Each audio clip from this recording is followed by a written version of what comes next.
جب بھی انسان نے اپنے وجود اور اس کائنات میں بنائی گئی ان گنت چیزوں پر غور و فکر کرنے کی کوشش کی ہے تو اسے یہ بات معلوم کرنے میں کوئی دشواری پیش نہیں آئی کہ کوئی تو ایسی ہستی ہے جو قدرت رکھتی ہے، جو پرورش کرنے والی ہے، کوئی تو ایسی ذات ہے جو حکمت و دانائی رکھتی ہے، کوئی تو ہے جو اس کائنات کے نظام کو اتنے احسن طریقے سے چلا رہا ہے، کوئی تو ہے جو قادر مطلق ہے۔ کیونکہ جب ہم ایک چھوٹا سا مٹی کا پیالہ یا ایک لکڑی کی کرسی کسی کے بنا بنائے نہیں بنا سکتے، اتنی بڑی کائنات اور اس کائنات کا نظام اتنے احسن طریقے سے بغیر کسی کے چلائے کیسے چل سکتا ہے؟ کوئی تو ایسی ذات ہے جو قادر مطلق ہے اور ان تمام امور کی حکمران ہے، جس کی مرضی کے بنا سورج چاند تک اپنے محور سے نہیں بھٹکتے۔ وہ ذات میرے رب کی کریم ذات ہے جو ہر جگہ موجود ہے، جو ہر سو جلوہ افروز ہے، جس کی تخلیق کے جلوے ہر سو نمایاں ہیں۔ اس کریم ذات سے محبت کا تقاضا یہ ہے کہ اس کے احکامات کو دل سے تسلیم کیا جائے۔ اسی لیے اللہ رب العزت خود قرآن مجید میں ارشاد فرماتے ہیں، یا ایھا الناس اعبدوا ربکم الذی خلقکم والذین من قبلکم لعلکم تتقون۔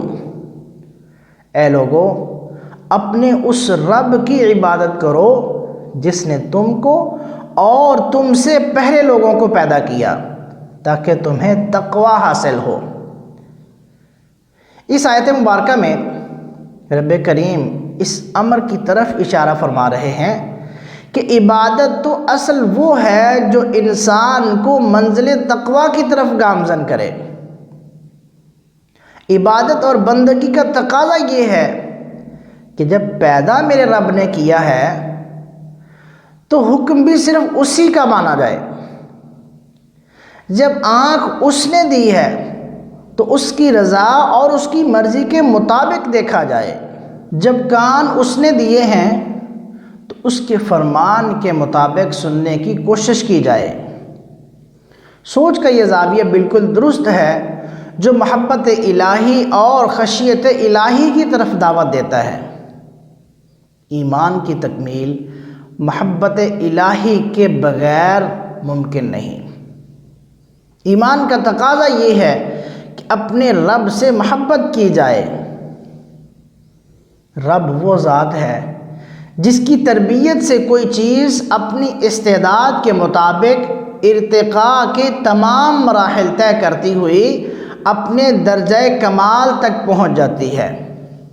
گویا کہ انسان بلکہ پوری کائنات اسی رب کریم کی نگہبانی میں پرورش پا رہی ہے اور اسی کی تخلیق کی بنا پر آج ہم اس دنیا میں موجود ہیں۔ وہی ہمارا خالق حقیقی ہے اور اسی نے ہمیں پیدا کیا۔ اب رہی بات کہ عبادت سے مراد یا عبادت کا مقصد متقی ہونا، تقوی حاصل کرنا، یہ تقوی کیا چیز ہے؟ بزرگ فرماتے ہیں تقوی ایک ایسا خزانہ ہے جو اگر ہمیں حاصل ہو جائے تو ہم کامیاب ہو جائیں۔ تقوی دل کی ایسی کیفیت کا نام ہے جو ہمیں ہر برے کام سے روکتی ہے اور نیکی کی راہ پر گامزن کرتی ہے۔ متقی شخص ہمیشہ صبر سے کام لیتا ہے اور ہر لمحہ خشیت الہی سے گریہ زاری میں گزار دیتا ہے۔ متقی لوگ ہر وقت عبادت الہی میں مشغول رہتے ہیں تو اللہ رب العزت کے ہاں اعلیٰ عہدوں پر فائز ہو جاتے ہیں، کیونکہ انسان اخلاص کی دولت پا کر اس دنیا کے سب سے بڑی لذت، دولت، عورت، اولاد، گھر، دنیا کا آرام، ان سب چیزوں کو چھوڑ کر کنارہ کشی اختیار کرتا ہے تو اتقاء کی ایسی کیفیت حاصل کر لیتا ہے جس کا نعم البدل اسے جنت کی صورت میں دیا جاتا ہے۔ حضرت عبداللہ بن مسعود رضی اللہ تعالیٰ عنہ نبی کریم صلی اللہ تعالیٰ علیہ وسلم کا ارشاد نقل فرماتے ہیں کہ جس شخص نے تنہائی میں اللہ کو یاد کیا اور خشیت الہی سے اس کی آنکھیں بھر آئیں اور اس کے آنسوں کا قطرہ ٹپک پڑا، قیامت کے دن اس شخص پر دوزخ کی آگ حرام ہوگی۔ عبادت میں تقوی اور خشیت الہی سے ٹپکے آنسو اللہ پاک کو بہت ہی جلد راضی کرتے ہیں اور اسی میں بندگی کا اصل حسن پوشیدہ ہے۔ آج ہم نے اپنے آپ کو اس مادی دنیا کے گناہوں سے بھرے گڑھے میں پھینک دیا ہے، جس کی بنا پر ہم ذلیل و خوار ہو رہے ہیں، ہم تباہ و برباد ہو چکے ہیں اور حقیقی دنیا کو فراموش کر بیٹھے ہیں۔ اس گناہوں سے بھرے گڑھے سے سوائے اللہ رب العزت کی عبادت اور خشیت الہی کے ہم ہرگز نہیں نکل سکتے۔ ہماری عبادت کی انتہا یہ ہونی چاہیے کہ اے رب کریم، ہمیں بس تو اور تیری رضا مل جائے، تو ہم سے راضی ہو جا۔ نماز، روزہ، حج، زکوٰۃ، تمام عبادتوں کی غرض و غایت صرف ایک لفظ تقویٰ میں بیان کر دی گئی۔